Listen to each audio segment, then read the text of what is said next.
A manchete é: CPI da Covid tenta ouvir o deputado Ricardo Barros.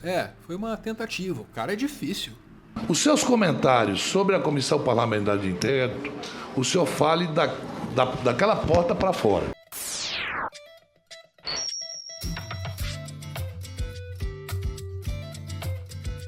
Olha que seria difícil de te dar uma dimensão do quão aguardado era o depoimento do Ricardo Barros na CPI da Covid. É que tudo aponta para esse cara. Propina paga pela empresa que faz o transporte de remédios para o Ministério da Saúde. Tem o nome dele no meio. Venda de 20 milhões em medicamentos que jamais foram entregues. Tem o nome do Ricardo Barros no meio também. Sem falar na venda de vacinas inexistentes e superfaturadas. Tem o nome do Ricardo Barros no meio? Sim, é picaretagem demais para explicar em detalhes. Só que todos esses escândalos seguem o mesmo roteiro, o mesmo método. É assim, ao invés de comprar direto de um fornecedor, o Ricardo Barros prefere que o poder público faça negócio com intermediários. Intermediários, amigos dele, tudo na broderagem. O Rogério Carvalho vai usar como exemplo aí a história da Global, uma empresa que intermediou a compra de medicamentos e acabou nunca entregando. Essa empresa, aliás, pertence a um dos picaretas que agora estava tentando vender vacina que não existe. No caso da Global tem uma questão muito grave, aliás, eu diria gravíssima, porque ele arranjou uma intermediária quando deveria comprar diretamente do laboratório Sanofi. Então, essa prática, que é a prática que ele fazia desde 2018 como ministro, ele tentou trazer na intermediação da compra de vacinas. Brasília inteira sabe como atua o Ricardo Barros com seus intermediadores. Acontece que Ricardo Barros, por qualquer razão, parece ser um nome meio difícil de pronunciar. Quando o deputado Luiz Miranda disse que levou ao presidente a denúncia da Covaxin superfaturada, ele contou que o presidente avisou que o esquema estava beneficiando um tal fulano. O senhor poderia detalhar o que o presidente da República falou? Na percepção de vocês, o presidente da República já tinha conhecimento ou tinha uma suspeita do que estava em curso? Não, o que eu percebi do presidente, aqui sem querer proteger, né? Ele demonstrou atenção no que estávamos falando, calado, atencioso aos papéis, aos documentos. Aí ele cita para mim assim, vocês sabem quem é, né? Assim, vocês têm... O presidente fala isso? Ele sabe que ali é foda, né, tal. Se eu mexo nisso aí, né, você já viu a merda que vai dar, né? É assim mesmo. Aí ele fala assim, isso é fulano, né? Vocês acham, né? Tipo assim, pra mim, meu irmão, vocês sabem que é fulano, né? Pois é, ele não teve a coragem de dizer o nome Ricardo Barros. Pelo menos não de primeira. Então o senhor confirma. O senhor confirma, então, que... Foi o Ricardo Barros que o presidente falou? Foi. Agradeço imensamente a Vossa Excelência. Essa CPI, a partir de agora... Eu não me sinto pressionado para falar. Eu queria ter dito desde o primeiro momento, mas é porque vocês não sabem o que eu vou passar. Por apontar um presidente da República que todo mundo defende como uma pessoa correta, honesta, que sabe que tem algo errado, ele sabe o nome, ele sabe quem é, ele não faz nada por medo da pressão que ele pode levar do outro lado. Pô, que presidente é esse que tem medo de pressão de quem está fazendo o errado? De quem desvia dinheiro público, das pessoas morrendo na porra desse Covid? E desde então a gente aguardava que a CPI ouvisse o Ricardo Barros. Olha, a melhor explicação que o Ricardo Barros conseguiu dar para essa história aí foi: o presidente não disse que o esquema era dele, só perguntou. Começa essa versão de que o presidente falou que eu estava envolvido no caso Covaxin e que o presidente deveria desmentir. O presidente nunca afirmou e não tinha como desmentir o que ele não afirmou. Eu acho correto que o presidente não se dirija ao deputado Luiz Miranda, porque o deputado Luiz Miranda fez uma quebra de confiança no relacionamento com o presidente. Mas o presidente nunca afirmou que eu estava envolvido no caso Covaxin. Ele perguntou. E bem que o relator Renan Calheiros poderia ter ido direto para a denúncia de corrupção mais robusta, que é justamente a história da Covaxin. Mas não, ele preferiu fazer meio que um tour pelos cambalachos do Ricardo Barros. Falou sobre o caso da CanSino, uma vacina que tem um sócio do genro do Ricardo Barros como intermediador. Qual é a sua relação com Flávio Pansieri? Flávio Pansieri, aliás, vou citar aqui, está aqui o deputado, advogado Diego Campos, advogado Tiago Aires, estão me acompanhando aqui. Diego Campos é meu genro.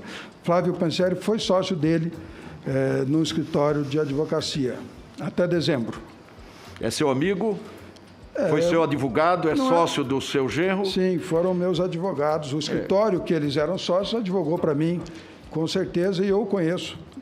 Tenho proximidade com ele. Só para quem não sabe, eu quero aproveitar a oportunidade para dizer, o advogado é apontado como sócio e confirmado aqui, do genro do deputado Ricardo Barros, e que teria atuado como representante legal da vacina CanSino.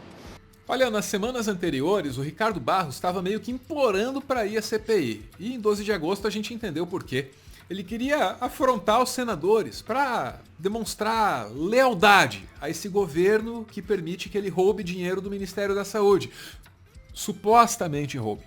Vai ser construída, desinteressa para a sua narrativa, todo mundo fala ao mesmo tempo. Todos falam ao mesmo tempo. Deputado Ricardo Barros. Deputado Ricardo Barros, por favor, Vossa Excelência responda as perguntas. Mas tem que deixar responder, né, presidente? Tem que deixar responder, né, presidente? Só um minutinho. Os seus comentários sobre a Comissão Parlamentar de Inquérito, o senhor fale daquela porta para fora. Desculpa, eu estou na CPI, presidente. Deixa eu lhe dizer uma coisa. No meu estado, o caboclo é sábio. Muito sábio. E aquele cara que morre pela boca é chamado de tucunaré. Devagar com andor, que o santo é de barro. Não dê uma de tucunaré aqui, deputado, por favor. Pouco depois, o Ricardo Barros deu de dizer que o Brasil só não tem vacina suficiente por culpa da CPI. Ele citou o caso específico da CanSino, que em menos de uma hora já soltou nota desmentindo lá tudo que o deputado disse. Ao afirmar que foi a CPI que deixou o Brasil sem vacina, ele gerou uma confusão enorme. Muita gente ali perdeu a paciência. O mundo inteiro quer comprar vacinas. O mundo inteiro quer comprar vacinas. E eu espero que essa CPI traga bons resultados para o Brasil, produza um efeito positivo para o Brasil, porque o negativo já produziu muito. Afastou muitas empresas interessadas em vender vacina no Brasil que não se interessam isso mais. Não é verdade. Isso não é verdade. Aí não dá. Isso não é verdade. Nós impedimos que ganhassem dinheiro com afastou a outro prédio. Afastou a outro prédio, O depoente, de qualquer forma, tem alguma razão.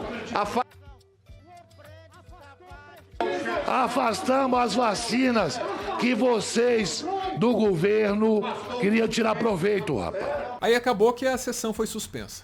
A reunião está suspensa e vamos avaliar o convite do deputado. Pela ordem, senhor presidente. Do deputado federal essa posição. Pela ordem, senhor presidente. E vamos avaliar o convite. Pela ordem, senhor presidente. Eu não posso ficar calada. Essa CPI foi instalada não tem 90 dias.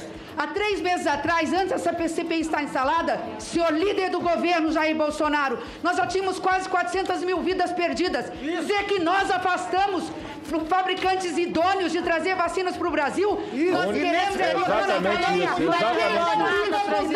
O Ricardo Barros deve voltar à CPI, não mais como convidado, mas como convocado. O comportamento dele diz que não vai mudar. Numa coletiva, ele deu a entender que vai continuar assim, debochado. Eu volto aqui e nada será imputado contra mim, eu asseguro a vocês. Então, sem recorrer ao STF aí para pedir um habeas corpus, é isso? Eu não pretendo recorrer ao Supremo para não falar, eu pretendo recorrer para falar. Agora, a CPI precisa respeitar as regras, certo? Eu tenho imunidade parlamentar, estando sentado ali ou não. O senador Omar Aziz diz que ele não vai dar opinião sobre a CPI só da porta para fora. Errado. Eu vou dar opinião da CPI a hora que eu quiser. Porque a minha imunidade parlamentar não é suspensa a hora que eu estou sentado ali para depor. Olha, é verdade que o Ricardo Barros é o tipo de político que se alia a qualquer governo de qualquer matiz ideológica. Mas não dá para deixar de notar que é com o governo Bolsonaro que ele mais combina. Afinal de contas, poucas coisas são mais bolsonaristas que o desacato às instituições e que a ostentação da própria impunidade. Para continuar fazendo conteúdo e, quem sabe, expandir o projeto, o Meteoro depende de contribuições. A chave Pix do canal é essa aí, pixmeteoro@gmail.com. Você pode ajudar, mas claro, só se você quiser. Muito, muito obrigada por ver esse vídeo até o final.